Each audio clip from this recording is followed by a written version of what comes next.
Hello everyone, welcome to Shambodhi. Our today's topic is previous year question discussion. CUET UG psychology का जो previous year question है उसके बारे में आज इस वीडियो में हम बात करेंगे. वीडियो की एंड तक बने रहेगा ताकि आप लोग करेक्ट आंसर भी जान सके एंड उसका एक्सप्लेनेशन भी. तो फर्स्ट क्वेश्चन में हम आएंगे. ये जो फर्स्ट क्वेश्चन है ये तो इंटेलिजेंस से आया है. देखो, Ravindra is street smart as he is high on the ability to deal with environment demands encountered on a daily basis. He exhibits which type of intelligence according to Robert Sternberg? इसमें दिया गया है, ये तो रॉबर्ट स्टर्नबर्ग का जो theory है intelligence का उसमें से आया है. ये ट्राइआर्किक थ्योरी है, रॉबर्ट स्टर्नबर्ग का जो ट्राइआर्किक थ्योरी है उसमें से आया है. ट्राइआर्किक थ्योरी में तीन तरह का जो मतलब इंटेलिजेंस के बारे में बात किया गया है. उसमें जो कंटेक्सचुअल इंटेलिजेंस है, कंटेक्सचुअल इंटेलिजेंस, वो इसमें करेक्ट आंसर होगा. क्योंकि स्ट्रीट स्मार्टनेस जो होता है उसका मतलब ये होता है कि जो कि अभी इसी कंटेक्स्ट में जो एक सिचुएशन में हम इंटेलिजेंटली डील कर सकते हैं, वो सिचुएशन के साथ एडजस्ट कर सके, तो वो होता है हमारा स्ट्रीट स्मार्टनेस. मतलब कि उसी सिचुएशन को इमीडिएटली हैंडल करने का जो एबिलिटी रहता है वो. तो इसीलिए ये स्ट्रीट स्मार्टनेस से बहुत ज़्यादा क्वेश्चन आ चुका है. ये इसका आंसर होगा कॉन्टेक्सचुअल. ओके, सो आगे बढ़ते हैं. नेक्स्ट क्वेश्चन आया है. देखो, the evidence of the genetic influence on the intelligence comes from study of twins. Arrange the correlation dependent findings in descending order. इसका मतलब है जो कि एविडेंस साइंटिस्ट के पास है, जो जेनेटिक इन्फ्लुएंस ऑन इंटेलिजेंस, ये भी इंटेलिजेंस से आया हुआ और एक क्वेश्चन. देखो, इंटेलिजेंस टॉपिक बहुत इंपॉर्टेंट हो गया है. इंटेलिजेंस से बहुत सारा क्वेश्चन आ रहा है. देखो, जो इंटेलिजेंस का ये किस पार्ट से आया है, जो फैक्टर्स ऑफ इंटेलिजेंस और the determinants of the intelligence है उसमें से. मतलब कि जो कि जेनेटिक फैक्टर और द जेनेटिक इन्फ्लुएंस इंटेलिजेंस में है उसके बारे में जो एविडेंस हमारे पास है, साइंटिस्ट के पास है, उसके हिसाब से ये आया है. जो ट्विन स्टडी होता है, हम लोग जानते ही है, जो जेनेटिक स्टडी होता है, जैसे कि मोनोजाइगोटिक हो सकता है, हेटेरोजाइगोटिक हो सकता है, उसका डिवीजन होता है, एडेप्टेड चाइल्ड स्टडी हो सकता है, ये सब हो सकता है. इसमें से हम लोग जान सकते हैं कि किसका इन्फ्लुएंस, जेनेटिक इन्फ्लुएंस कैसा रहता है. तो ये जो कोरिलेशन आ सकता है ट्विन स्टडी से, इसके ऊपर डिपेंड करके ये जो आंसर्स है इसको डिसेंडिंग ऑर्डर में सजाने के लिए और अरेंज करने के लिए बोला गया है. इसका मतलब है डिसेंडिंग ऑर्डर मतलब पहले सबसे आगे जो सबसे ज्यादा कोरिलेटेड वन होगा वो रहेगा, और सबसे लास्ट में जो सबसे कम कोरिलेशन वाला फैक्टर रहेगा वो रहेगा. मतलब डिसेंड सीरियली डिक्रीजिंग वे में रहेगा. कोरिलेशन सीरियली डिक्रीज करेगा, ऐसे करके अरेंज करना पड़ेगा. तो ये देखो ऑप्शंस क्या क्या दिया है. फर्स्ट में ए, फ्रैटर्नल ट्विंस रिलेटेड टुगेदर, ये दिया हुआ है. Identical twins related together. Brother sisters reared together, ये दिया गया है. सिबलिंग्स रेयर्ड अपार्ट, ये दिया गया है. Identical twins reared in different environment. ये जो चीज है, ये जो 5 सिचुएशन दिया गया है, ये सिचुएशन को डिक्रीजिंग ऑर्डर में हम लोग अगर सजाए तो क्या हम लोग देखेंगे. इसका आंसर होगा, देखो, फर्स्ट में तो ये आएगा जो आइडेंटिकल ट्विन होता है वो होगा जो रेयर टुगेदर, जो बी का आंसर होगा. आइडेंटिकल ट्विन्स रेयर टुगेदर, ये होगा बी का आंसर पहले होगा. ओके, मतलब कि आइडेंटिकल ट्विन्स कौन लोग होता है, मतलब कि जब ट्विन्स होते हैं एक ही जाइगोट से जब बनता है, मतलब most of the genetic factors ये लोग 50-50 ऑलमोस्ट शेयर करते हैं. तो ये जो ट्विन्स होता है ये आइडेंटिकल होता है, ये जेनेटिकली बहुत ज्यादा सिमिलर होते हैं. तो इन लोगों ने जब एक ही एनवायरमेंट में एक ही फैमिली के पास रेयर होते हैं, मतलब इनका अपब्रिंगिंग होता है, तो इनमें से इंटेलिजेंस का मतलब सिमिलरिटी एक होना, मतलब कि एक ट्विन का इंटेलिजेंस लेवल जो और एक बच्चे हैं उसके साथ रिलेटेड होने का चांस, मतलब कोरिलेशन बहुत ज्यादा हाई होगा. तो highest correlation due to shared genetic makeup and environment, ये होगा. तो पहले ये होगा, सबसे ज्यादा कोरिलेशन इसमें है. तो सेकंड कौन सी होगी, सेकंड होगा identical twins reared in different environment. फिर से आइडेंटिकल ट्विन के बारे में हम लोग बताएंगे, क्योंकि identical twin shares the most identical और सिमिलर जेनेटिक कंपोनेंट्स. तो ये जो होता है, ये जब अगर डिफरेंट एनवायरमेंट में पले बड़े होंगे तो फिर भी इसमें बहुत सारा जेनेटिक सिमिलरिटी देखा जाएगा. तो still relatively high correlation due to shared genetic makeup. ये जीन बहुत शेयर्ड होता है, सिमिलर टाइप का जीन शेयर होता है. सो एनवायरमेंटल चेंज अगर हो भी जाए तो भी इसका मतलब सिमिलरिटी बहुत ज्यादा होगा कंपैरेटिवली अदर्स. इसके बाद डिक्रीजिंग ऑर्डर में क्या आएगा, डिक्रीजिंग ऑर्डर में आएगा फ्रैटर्नल ट्विन्स रेयर्ड टुगेदर. मतलब कि जो फ्रैटर्नल ट्विन्स जो कि जेनेटिक आइडेंटिकल ट्विन्स नहीं है, जो अलग अलग जेनेटिक कंपोनेंट शेयर करते हैं, वो अगर सिमिलर एनवायरमेंट में पले बड़े होंगे तो तब उनका जो सिमिलरिटी देखा जाएगा इंटेलेक्चुअल एबिलिटी में वो आएगा इसमें थर्ड ऑप्शन में। Moderate correlation due to shared environment but not identical genetic makeup. Okay, next आएगा brothers and sisters react together. तो ये सब मतलब एक ही अगर एनवायरमेंट में पले बड़े हो तो एनवायरमेंटल एक रोल होता है इंटेलिजेंस का, वो असर पड़ेगा। तो नॉर्मली जो देखा जाता है वो आएगा लो, कंपेरेटिवली लो कोरिलेशन होता है due to the shared environment but not as much genetic similarity. Genetic similarity बहुत ज्यादा कम रहता है rather than the twins. Okay, तो फिफ्थ में आ जाएगा ऑब्वियसली सिबलिंग्स रियर्ड अपार्ट, ये सबसे कम कोरिलेशन वाला होगा। एक तो जेनेटिक इनमें से जो जेनेटिक कंपोनेंट है इसका शेयरिंग नहीं होता है, मतलब सिबलिंग्स जो आगे जन्म लिए है उसके बाद जो जन्म लिए है, अगर उन दोनों ने अगर टोटली डिफरेंट एनवायरमेंट में पले बड़े हो तो उनमें से बहुत कम कोरिलेशन देखा जाएगा इंटेलिजेंस में। मतलब जेनेटिक तो शेयर नहीं है, जीन तो शेयर नहीं होगा, ऊपर से वो एनवायरमेंट भी डिफरेंट है, तो इसलिए उसका वो जो सिमिलरिटी वो बहुत कम हो जाएगा। ओके, नेक्स्ट आता है highly talented people are sometimes called. Highly जो टैलेंटेड, ये बहुत ही इजी आंसर है, ये फिर से इंटेलिजेंस से है। Highly talented people are sometimes called the gifted one. Okay, हम लोग गिफ्टेड चाइल्ड का बताते हैं, जो highly intelligent highly talented people होते हैं तब उन लोगों को हम लोग गिफ्टेड बोलते हैं। सुपीरियर नहीं होगा इसमें, प्रोडिजीज नहीं होगा, मतलब इंटेलेक्चुअली गिफ्टेड हम नहीं बोलेंगे, क्योंकि हम लोग इसमें इंटेलेक्चुअली गिफ्टेड क्यों नहीं होगा, इसमें से इन बी एंड डी में कंफ्यूजन आ सकता है, क्योंकि जो कि हम लोग ये श्योर नहीं है टैलेंट कहाँ से आ रहे हैं, मतलब हर टैलेंट का एक ही मात्र सोर्स वो इंटेलिजेंस नहीं हो सकता, तो इंटेलेक्चुअली गिफ्टेड हम लोग नहीं बोलते हैं, रादर देन हम इन जनरल गिफ्टेड बोलते हैं। सो इसका आंसर बी गिफ्टेड होगा, इसमें से एक्सप्लेनेशन दिया हुआ है। Okay, Raven's progressive matrices test is an example of, फिर से Raven's progressive matrices test is the example of which kind of test. फिर से एक एग्जाम्पल इंटेलिजेंस का क्वेश्चन है, वो असेसमेंट ऑफ इंटेलिजेंस से आया है, हम लोग जानते हैं।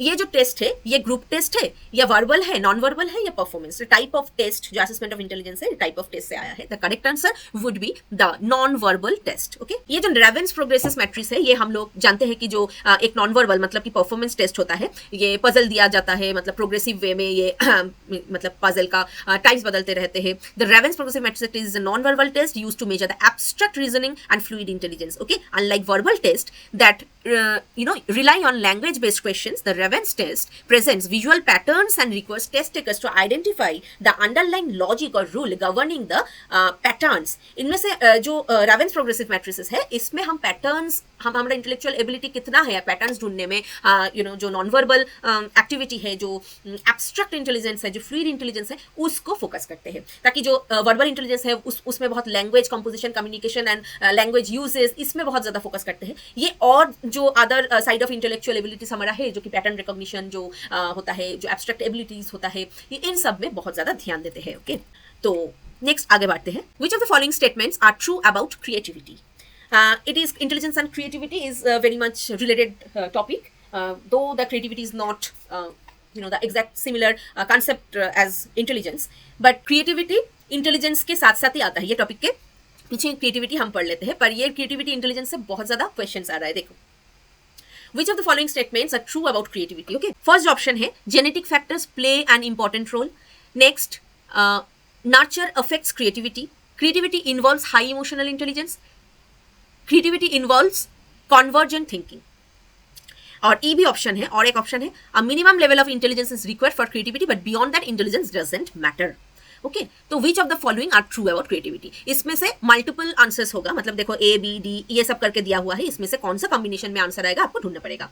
इसमें से करेक्ट आंसर क्या होगा? करेक्ट आंसर होगा A B E only. Okay, A B E only मतलब कि बी का होगा करेक्ट आंसर। क्या है ए बी ई में हम लोग देख लेते हैं। Genetic factor play an important role, ये तो होगा, तो बी होगा। बी में क्या है? Nurture affects creativity, absolutely correct. C क्यों नहीं होगा? Creativity involves high emotional intelligence, not necessarily true. Okay, क्योंकि इमोशनल इंटेलिजेंस अगर हम पढ़ेंगे, इमोशनल इंटेलिजेंस क्या होता है, हम लोग जो कि हमारा जो इमोशंस है वो रेगुलेशन, वो इमोशनल एक्सप्रेशन कैसे करेंगे उसका रेगुलेशन हम बहुत आसानी से कर सकते हैं, और दूसरों का भी इमोशन के बारे में हम लोग बहुत ज़्यादा सेंसिटिव रह सकते हैं। ये सब कैपेबिलिटी इमोशनल इंटेलिजेंस का पार्ट होता है, इसका क्रिएटिविटी से कोई डायरेक्ट लेना देना नहीं है। सो ये तो नहीं होगा, मतलब ये नहीं होगा। फाइन, तो नेक्स्ट क्या है? ए बी ई, बी भी नहीं होगा क्योंकि creativity involves convergent thinking. Convergent thinking का मतलब क्या है? कॉन्वर्जेंट मतलब जो थिंकिंग एक पॉइंट में, एक जगह में आके फुल स्टॉप लाते हैं, मतलब कि बहुत जगह से, मतलब जो बहुत जगह से जैसे कि लाइट आके मिक्स्ड होता है, एक जगह में मीट करता है, ऐसा कोई थिंकिंग पैटर्न नहीं है। बट डाइवर्जेंट थिंकिंग इसमें काम आता है, जो क्रिएटिविटी का फील्ड है। दैट मीन्स हम लोग कितने टाइप से हम लोग थिंक कर सकते हैं, और तरह तरह का थिंकिंग पैटर्न और out of the box thinking ही हमारा क्रिएटिविटी का लेवल होता है। सो ये भी नहीं होगा, ठीक है। तो ये ए होगा, बी होगा एंड ई होगा। ये minimum level of intelligence is required for creativity, but beyond that intelligence doesn't matter. Intelligence और क्रिएटिविटी में जो रिलेशन है ये इसमें आ रहा है, मतलब कि इंटेलिजेंस उतना नहीं काम आता है, एक लेवल तक इंटेलिजेंस का काम होता है, पर एक लेवल के ऊपर क्रिएटिविटी में इंटेलिजेंस का लेवल नहीं काम आता है। मतलब कि इंटेलिजेंस ऐसा नहीं है कि बहुत ज्यादा इंटेलिजेंट पीपल बहुत ज्यादा क्रिएटिव होगा, ऐसा तो नहीं होता है। पर ऐसा भी होता है कोई इंटेलेक्चुअल लेवल इसका मॉडरेट होता है, पर क्रिएटिविटी इनका बहुत हाई होता है। तो कि that's why it is proved that intelligence and creativity is not the same. So the correct answer would be A, B and E. Match list आया हुआ है, match the features of various people in list 1 and the type of intelligence in list 2। देखो list 1 में people है, features of people है, and list 2 में है types of intelligence. तो कौन सा फीचर कौन सी टाइप ऑफ इंटेलिजेंस के अंडर में पड़ते हैं, तो ये ढूंढना पड़ेगा। पहले तो देखो Rahul is word smart as he can create linguistic image in his mind. तो इसके अगेंस्ट में naturalistic intelligence है इधर। Neha can think logically and critically as she can manipulate symbols too. इसके अगेंस्ट में देखो 2 में क्या है? interpersonal intelligence, solve problems, ये तो नहीं होगा। ओके, तो नेक्स्ट क्या है? Mansi understands the feelings of others. She has the ability to bond relationship. ये रिलेशनशिप होगा। ओके, तो इसमें थर्ड में क्या है? लिंग्विस्टिक इंटेलिजेंस इनटू कंफर्टेबल, ये तो नहीं होगा। Anish recognises the beauty of different species of flora and fauna. Logical mathematical intelligence इसमें होगा, ये तो ऐसे करके दिया हुआ है। ये करेक्ट मैच आपको ढूंढना पड़ेगा इनमें से। तो इनमें जो करेक्ट आंसर होगा, इसमें होगा ए का 3 होगा, बी का 4, सी 2, डी 1। देखते हैं ए का 3 कैसे होगा। जो ए है, Rahul is word smart as he can create linguistic image in his mind. A का 3 होगा, दैट मीन्स इसमें क्या होगा? Linguistic intelligence into a comfortable something. ये मिसिंग है, थोड़ा सा एडजस्ट कर लेना। ये समझ में आ ही रहा है कि इसमें से ये लिंग्विस्टिक इंटेलिजेंस होगा करेक्ट मैच। ओके, चलिए नेक्स्ट देखते हैं। डी में और क्या है? बी का 4 है, सी 2 है। बी का 4 क्या है? Neha can think logically and critically as she can manipulate symbol to something. ये इधर मिसिंग है, थोड़ा सा गड़बड़ हो गया ये मैच लिस्ट। तो ये आप लोग समझ ही सकते हो कि जो पहले का जो वर्ड्स है, इसका मतलब है कि इसका लॉजिकल मैथमेटिकल सिंबल्स को लेकर, नंबर न्यूमेरिकल्स में बहुत एबिलिटी है, तो इसका तो 4 होना ही है, लॉजिकल मैथमेटिकल इंटेलिजेंस। ओके, ये समझ में आ रहा है। ये देखिए B4। ओके, C2 होगा कैसे? चलिए देखते हैं। सी, ये 3 मतलब सी है। Mansi understands the feeling of other people, she has the ability to bond relationship. Okay, तो ये क्या होगा? इंटरपर्सनल इंटेलिजेंस, सॉल्व प्रॉब्लम्स, ये होगा। सी का 2 होगा, ये इंटरपर्सनल इंटेलिजेंस होगा। ठीक है। Anish recognises the beauty of different species of flora and fauna. इसका नेचुरल जो फील्ड है इसमें बहुत इंटरेस्ट है, जैसे कि नेचुरल पेड़ है, एनवायरमेंट है, ग्रीनरीज है, उसमें तो नेचुरली ये 1 का होगा, naturalistic intelligence. Okay, this would be the correct match. तो ये भी इंटेलिजेंस से आया है। इंटेलिजेंस बहुत इंपॉर्टेंट हो गया। इंटेलिजेंस ध्यान से पढ़ के जाना है। असेसमेंट ऑफ इंटेलिजेंस का जो थ्योरीज है जो आ रहा है, बहुत ज़्यादा इमोशनल इंटेलिजेंस भी पढ़ के जाना है, क्रिएटिविटी भी। ओके, एप्टीट्यूड तो है ही। तो ये जो पोर्शन है ये बहुत अच्छे से पढ़ के जाना है। नेक्स्ट भी एक मैच लिस्ट है, देखो ये मैच लिस्ट सही से आया है। ये भी इंटेलिजेंस थ्योरी से आया है, पर ये आया है कौन सी थ्योरीज, कौन सी इंटेलिजेंस थ्योरी दिया है इसमें से। ठीक है, जैसे कि देखो फर्स्ट में जो है हायरार्किकल मॉडल ऑफ इंटेलिजेंस, इसके अगेंस्ट में है लुइस थर्स्टोन। सेकंड में है 2 factor theory, Arthur Jensen. Theory of primary mental abilities, JP Guilford. Structure of intellect model, Charles Spearman. ये तो मैचिंग लिस्ट नहीं है, इसको मैच करने के लिए हमको करेक्ट आंसर में जाना होगा। करेक्ट आंसर क्या है? करेक्ट आंसर इज डी, ये थर्स्टोन होगा। ओके, एंड ये होगा गिलफोर्ड। ठीक है, तो इसका मतलब ये अदल बदल हो जाएगा, मतलब कि सी का 1 होगा, थ्योरी ऑफ मेंटल एबिलिटीज होगा सी का 1, that is Thurstone, and structure of intellect जो होगा गिलफोर्ड होगा, डी का 3 होगा। नेक्स्ट चले आते हैं, फिर से एक मैच लिस्ट दिया गया है। List 1 construct and list 2 description. क्या कॉन्स्ट्रक्ट है, क्या डिस्क्रिप्शन है? इसमें से देखो पर्सनैलिटी से आया है, सेल्फ से आया है, self esteem, self regulation, self concept, self efficacy, ये पर्सनैलिटी से आना शुरू हो गया है। देखिए इसके अगेंस्ट में है ability to recognise, organise and monitor our own behaviour. Self regulation में है ideas about our own attributes and our self perception. Self concept है belief in our own ability to perform and task. D है self efficacy, judgement about our own value और worth. इसको match करना पड़ेगा। इसमें correct answer would be A. A means A का 4 होगा, B का 1, C2, D3। ओके, ये होगा करेक्ट आंसर। ए का 4 क्या है? ए सेल्फ एस्टीम, इसका करेक्ट मैचेस होगा 4, that is judgement about our own value and worth. हमारा सेल्फ वर्थ जो हम एस्टिमेट करते हैं, हम क्या कर सकते हैं क्या नहीं कर सकते, वो होता है सेल्फ वर्थ, तो वो होता है हमारा सेल्फ एस्टीम। नेक्स्ट जाते हैं, नेक्स्ट मैच क्या है, देखो बी का 1 है, बी का जो 1 है मतलब कि सेल्फ रेगुलेशन। सेल्फ रेगुलेशन का मतलब ability to organise and monitor our own behaviour. तो हम लोग ऑर्गेनाइज करते हैं, हम लोग मॉनिटर करते हैं हमारा जो अपना जो बिहेवियर है उसका, इसको रेगुलर, जैसे फैन का जो रेगुलेटर होता है ना, हम लोग फैन का स्पीड रेगुलेट करते हैं according to our need, just उसी तरीके से ये जो सेल्फ रेगुलेशन है, हमारा जो बिहेवियर है, हमारा जो फीलिंग है, इमोशन है, उसको रेगुलेट करने का जो एबिलिटी है वो होता है सेल्फ रेगुलेशन। नेक्स्ट मैच क्या है हम लोग देखते हैं, सी का 2, सी का 2 मतलब सेल्फ कंसेप्ट। सेल्फ कंसेप्ट का क्या होगा, ideas about our own attributes and our own self perception. हमारे बारे में जो कंसेप्ट है self concept, ideas about our own attributes and our हम लोग के बारे में हम लोग का जो कंसेप्ट होता है वही होता है सेल्फ कंसेप्ट। तो ये करेक्ट मैच होगा। डी का 3, डी में क्या है, डी में है डी का जो कंसेप्ट है और कॉन्स्ट्रक्ट है वो है सेल्फ एफिकेसी। सेल्फ एफिकेसी, ये सेल्फ एफिकेसी का करेक्ट मैच होगा belief in our own ability to perform the task.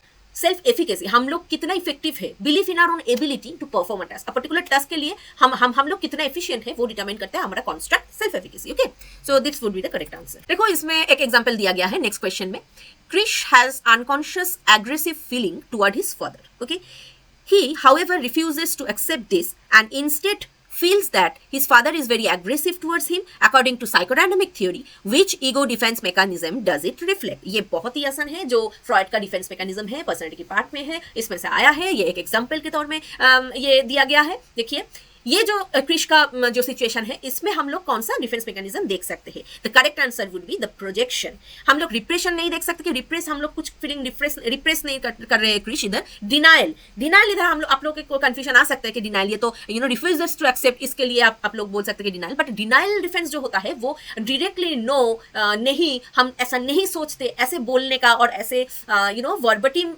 देखा जाता है इंसान का, वैसे नहीं होता है। प्रोजेक्शन क्या होता है, ये परफॉर्मेंस में देखा जाता है, एटीट्यूड में देखा जाता है, जैसे कि हम लोग जो फील करते हैं, ये देखो ये फील कर रहे हैं टुवर्ड्स हिज फादर, जो कि एग्रेशन फील करते हैं, वो ये खुद को ही मतलब खुद के पास ही ये बहुत ही अनएक्सेप्टेबल है, सो दैट ये उल्टा क्या होता है, फादर के ऊपर आरोप देते हैं कि फादर हमारे ऊपर बहुत एग्रेसिव है। ये जो प्रोजेक्ट कर रहे हैं, जैसे कि फादर एक स्क्रीन है, ये स्क्रीन में क्या कर रहे हैं, जो सब्जेक्ट है मतलब कि जो बॉय है, बॉय का जो ओन फीलिंग है वो प्रोजेक्ट कर रहे हैं फादर एज अ स्क्रीन के ऊपर। Okay, so this would be the projection which is the correct answer. Next again personality से देखो बहुत ही मतलब ज़्यादा एकदम सीरियली प्रीवियस ईयर क्वेश्चन जो है वो आया है, बहुत ही एकदम सीरियली, जैसे कि पहले इंटेलिजेंस उसके बाद पर्सनैलिटी, एवरी टाइम ये ऐसे करके आएगा ऐसा नहीं है, पर इंटेलिजेंस पर्सनैलिटी से ज़्यादा तक क्वेश्चन आएगा, मतलब ज़्यादा तक क्वेश्चन आने का चांस होता है पर्सनैलिटी इंटेलिजेंस ये सबसे, और थेरेपीज ये सब कुछ तो है ही, सब कुछ पढ़ने का है, बट इंटेलिजेंस पर्सनैलिटी का कुछ भी कोई भी पॉइंट खाली छोड़ना मत। ये जो असेसमेंट ऑफ पर्सनैलिटी से आया है, हाँ 16 PF questionnaire is based upon what? 16 PF questionnaire is based upon the which approach? Approach का नाम दिया गया है obviously the trait approach, okay? Because there are 16 personality factors, okay? Type approach तो नहीं है, देखो टाइप का कोई वो बताया नहीं गया, ये ट्रेट अप्रोच के बारे में बता रहे हैं कि ट्रेट एक छोटा छोटा ट्रेट ही हम लोग का कैरेक्टर बिल्ड करता है, मतलब पर्सनैलिटी बिल्ड करता है, ये कंसेप्ट को लेकर ये 16 PF क्वेश्चनियर बना है। This questionnaire is a widely used personality assessment tool based on the trait approach to personality. It was developed by psychologist Raymond Cattell, ये कैटल्स थ्योरी के ऊपर बेस्ड है। ये भी देखो इस साल ऐसे करके क्वेश्चन आया था कि जो 16 PF किसके ऊपर बेस्ड करके है, अप्रोच दिया गया है। इसी सेम क्वेश्चन घुमा के अगले साल आ सकता है कि ऐसे करके suppose this questionnaire created by whom, theories के नाम जान सकते हैं, पूछ सकते हैं, और कोई और भी पूछ सकते हैं। तो ये 16 PF ये जो कंसेप्ट है ये बहुत अच्छे तरीके से आप लोगों को जानना पड़ेगा, ताकि किसी भी तरीके से क्वेश्चन आ जाए आपको कोई दिक्कत ना हो। To measure a person's personality trait across 16 dimension, ये कितना डायमेंशन है 16 है, ये सब कीवर्ड है, ये बहुत ही अच्छे से जान लेना, क्योंकि घुमा फिरा के इसमें से क्वेश्चन आ सकता है। The questionnaire assesses various aspects of personality such as warmth, reasoning, emotional stability, dominant sensitivity among others. The trait approach focuses the identifying and measuring stable characteristics or dimensions of personality that can be used to describe the understand individual differences. जो कि individual difference हम लोग में आता है, मतलब individual to individual जो difference आता है वो समझने के लिए हम लोग का personality trait differ कर जाता है। personality trait को हम लोग को सामने लाना पड़ता है ताकि हम लोग individual difference समझ सके। okay? तो इसमें से that's why the trait approach would be the correct answer. Behaviour approach तो नहीं है, बिहेवियर अप्रोच का अप्रोच ही अलग होता है, उसमें लर्न बिहेवियर ये सब होता है। साइकोडायनेमिक अप्रोच भी अलग होता है, फ्रॉइड का अप्रोच है, तो इसमें कोई मतलब कोई ऑब्जेक्टिव टेस्ट नहीं होता है साइकोडायनेमिक अप्रोच में, तो इसमें से ट्रेट अप्रोच सही आंसर होगा।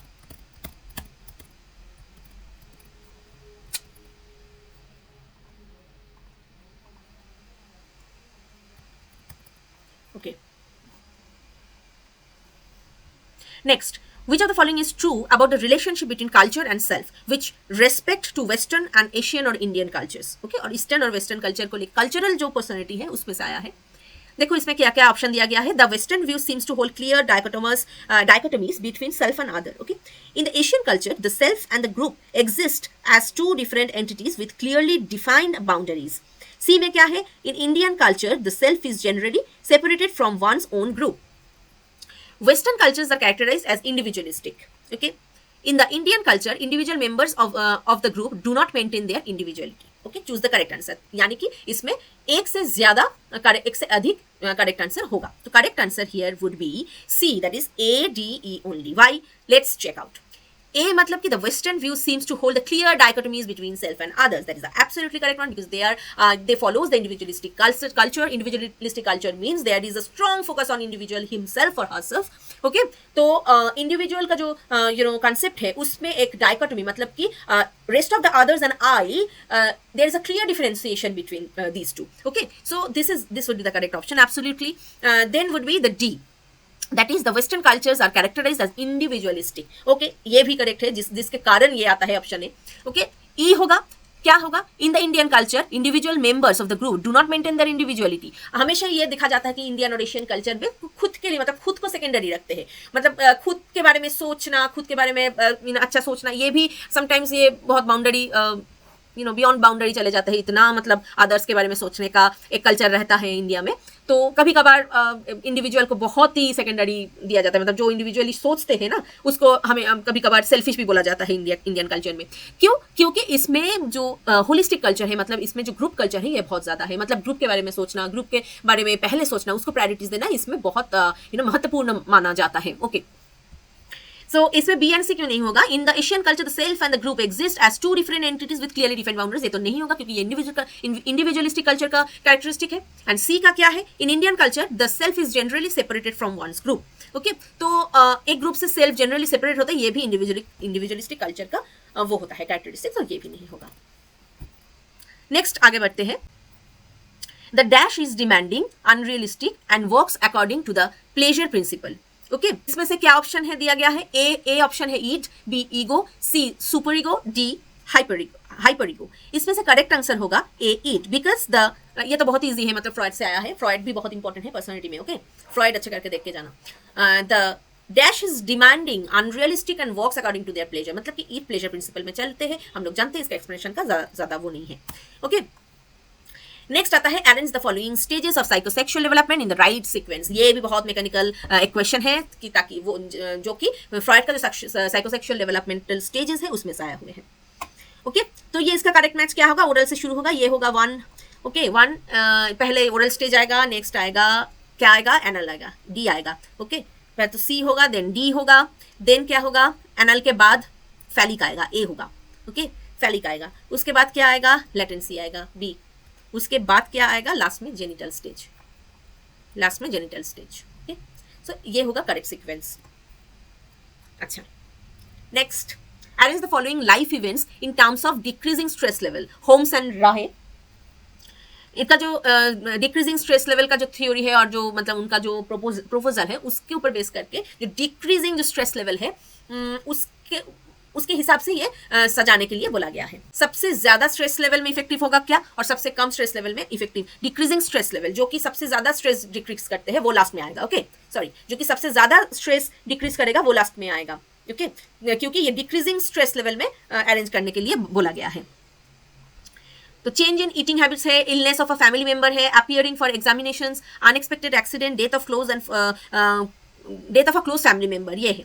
ये इसमें से सबसे ज्यादा स्ट्रेस क्या देगा वो पहले आएगा, ए में आएगा। ओके, तो चलो देखते हैं। देखो होम्स, पहले ये तो हम थोड़ा बता दें जो होम्स एंड राय का जो स्ट्रेस स्केल है वो क्या है, एक रैंकिंग सिस्टम है जो कि रैंक किया है लाइफ इवेंट्स को in terms of their potential stress levels with higher scores indicated higher stress based on the scale the correct sequence of decreasing stress scale for the given life events would be, क्या होगा,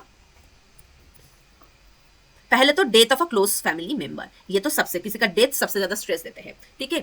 उसके बाद होगा क्या, unexpected accident, किसी का unexpected accident, कोई दुर्घटना घट गया तो ये नेक्स्ट होगा, नेक्स्ट में आएगा कोई डेथ, कोई चले गया है और कोई किसका इंजर्ड है, मतलब बचने का कोई चांस है तो ये उसके बाद में आएगा ऑब्वियसली। देखिए उसके बाद आएगा B, illness of a family member, कोई family member near and dear one जो कि मतलब बहुत सिक है, उसके स्ट्रेस एक होता है, पर ये एक्सीडेंट और डेथ के हिसाब से कम होता है, ओके। नेक्स्ट आएगा कि अपियरिंग फॉर एग्जामिनेशन, ये तो इसमें से बहुत ही कम स्ट्रेस होता है पर स्ट्रेस रहता है। अपियरिंग, अगर एक एग्जामिनेशन है, आपको कोई एग्जामिनेशन चल रहा है, उसका एक स्ट्रेस होता है तो ये होगा।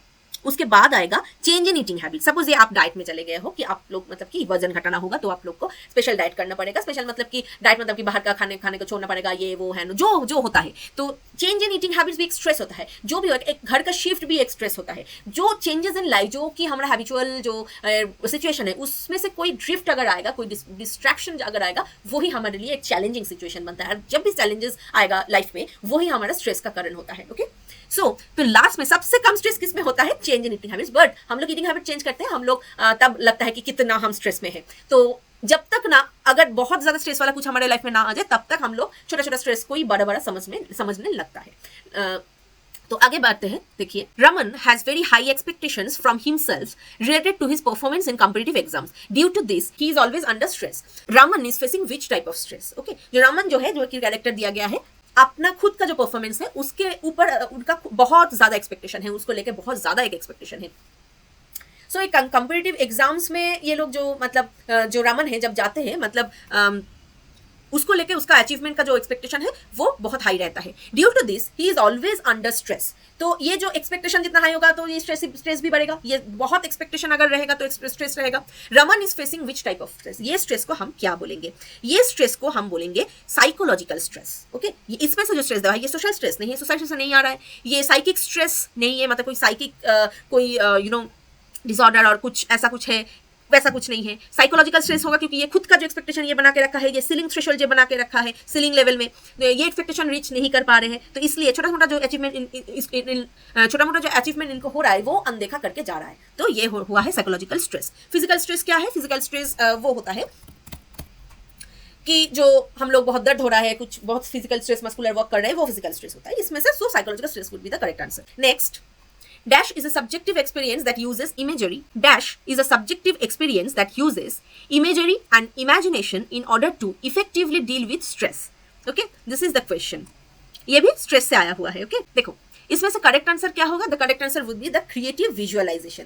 Dash the creative visualisation is a subjective experience, क्योंकि जो क्रिएटिव होता है क्रिएटिविटी ये ऑब्जेक्टिव नहीं होता है, मतलब सब्जेक्ट टू सब्जेक्ट वारी करता है, that's why it is called the subjective experience that uses imagery, मतलब जो विजुअलाइज करते हैं, जो इमेज हम लोग हमारे खुद में ब्रेन में बना लेते हैं कि हम लोग ये कर रहे हैं, हम देख पा रहे हैं, ये हो रहा है, तो ये इमेजरी एंड इमेजिनेशन, हम लोग इमेजिन कर रहे हैं और क्या क्या कुछ नहीं है, मतलब क्या है क्या नहीं है, तो ये होगा, ये ऐसे करके वो होगा, तो ये जो इमेजिनेशन है, ब्रेन में हम लोग पिक्चर देखते हैं वो इमेजरी होता है, और जो इमेजिन करते हैं सोच लेते हैं in order to effectively deal with stress, हम लोग स्ट्रेस के साथ डील करने में ये क्रिएटिव विजुअलाइजेशन करते हैं, तो ये इसका आंसर होगा क्रिएटिव विजुअलाइजेशन। जैसे कि हम लोग बहुत स्ट्रेस में हैं, कुछ हमारा करियर में कुछ चल रहा है ऐसा कुछ, तो तब हम क्रिएटिव अगर विजुअलाइज करेंगे कुछ, और कुछ देर का बात है और कुछ दिन का बात है, इसके बाद हम लोग ये हो जाएगा हमारे साथ, हम लोग इस जगह में पहुंच जाएंगे, हम हार्ड वर्क कर रहे हैं उसके साथ साथ, सो ये रिजल्ट देगा हम लोग का, हमको उस जगह पहुंचने में, मतलब ये होता है क्रिएटिव विजुअलाइजेशन। तो फ्री एसोसिएशन में नहीं होगा, रिलैक्सेशन, बाय फीडबैक, ये सब तो नहीं होगा, एकमात्र creative visualisation would be the most suitable answer. Next, which of the following statements are true for depression? Again, one or more, correct answer possibility. Then, देखते हैं क्या क्या है। Men are at risk during young adulthood, while for women the risk is highest in early middle age. किसका risk ना, depression का, ये disorder से आया है, okay. Genetic makeup plays no role in depression, ठीक है। Depression leads to a feeling for excessive guilt, lack of social support can lead to depression, women are more likely to report a depressive disorder.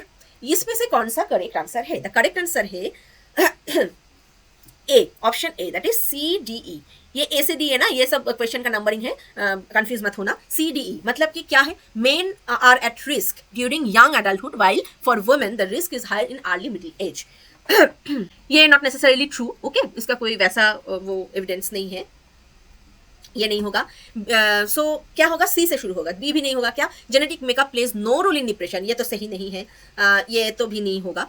तो क्या है, C, depression leads to a feeling of excessive guilt, ये सही है। Okay, lack of social support can lead to depression, ये भी सही है। सोशल सपोर्ट अगर नहीं होता है तो डिप्रेशन आ जाता है। Women are more likely to report depressive disorder, okay, E, women में ये ज़्यादातर देखा जाता है कि डिप्रेशन ज़्यादा आता है। ओके, तो ये तीनों सही आंसर है। Next, The following disorders are under the category of developmental disorder. Again disorders से कौन कौन से डिसऑर्डर इसमें से जो ऑप्शंस में से है जो न्यूरो डेवलपमेंटल डिसऑर्डर में आता है। जो DSM-5 का एक्सिस है क्लासिफिकेशन, वो देख के जाना। ओके, न्यूरो डेवलपमेंटल डिसऑर्डर के अंडर में क्या होता है, अर्थात ये जो ऑप्शन है बी, ऑप्शन बी क्या है, BCA ओनली। इसका मतलब है ये ऐसे करके दिया हुआ है BCA, दैट मीन्स ABC होगा, BCA ऐसे करके दिया हुआ है, तो ऑटिज्म तो होगा ही होगा, ये तो होगा। बी भी होगा, कॉन्डक्ट होगा, ADHD attention deficit, hyper active disorder, ये तीनों ही न्यूरो डेवलपमेंटल डिसऑर्डर के अंडर में है। और जो स्पेसिफिक लर्निंग डिसऑर्डर है, सोमेटोफॉर्म डिसऑर्डर के अंडर सोमेटिक सिम्टम्स डिसऑर्डर, ये सब है।